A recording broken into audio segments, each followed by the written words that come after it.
Hey there, welcome to Battleground Basics. What you're looking at here is the new cross-platform trading card game being developed by Loom Network, Zombie Battleground. If you've played many digital card games, this is probably a familiar scene to you. Hand cards on the right, two big portraits facing off against each other on either side of a large arena, and a glowing green resource bar on the left. Old news, right? But what you're not seeing behind the scenes is that this whole game is running entirely on the blockchain. Now, if you're new to the crypto space like I am, that might not mean a whole lot to you at first blush. Gamers who have spent more time with blockchain games up until now could tell you how most of them have been slow, had clunky user experiences, or just plain didn't work for a long time. But with Loom's new tech, you can see that Zombie Battleground looks and plays just like any other card game. And this is alpha footage. This right here is a recording of a game I played a few days ago against one of the other alpha participants, and while they're still working on a lot of features and hammering out details, the game plays smooth and is a lot of fun. Maybe this footage will impress the crypto buffs out there who have been watching blockchain games evolve from the beginning, but I can almost hear the rest of you crying out, so what? Working card games are a dime a dozen these days, so why build one on the blockchain if it's that difficult? And as someone who asked the exact same question when I first found the project, I can tell you, real ownable assets.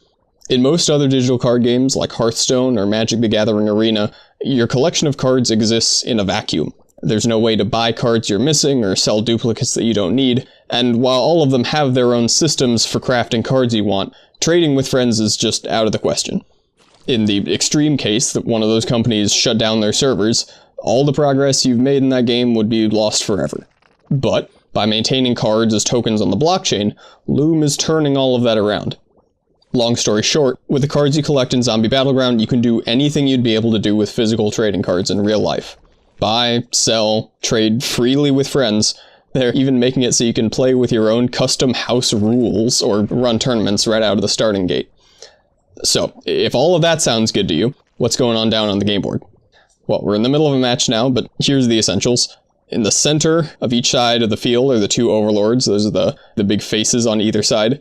They start with 20 defense, and the first one to drop to 0 loses. You play zombie and item cards from your hand on the right, using goo from the meter on the left. Every card has a goo cost, shown at the top right corner of the card, and you can play as many cards in a turn as you have goo for. You start the game with one goo bottle, and at the start of every turn after that, you automatically get a new bottle, and any empty bottles that you use the previous turn get refilled. Once you've gotten some zombies on the board, you can start sending them to do your bidding. Most zombies can't attack the turn you play them, but every turn after that you can command each of your zombies to attack one of your enemies, either one of the zombies that they've played or their overlord itself.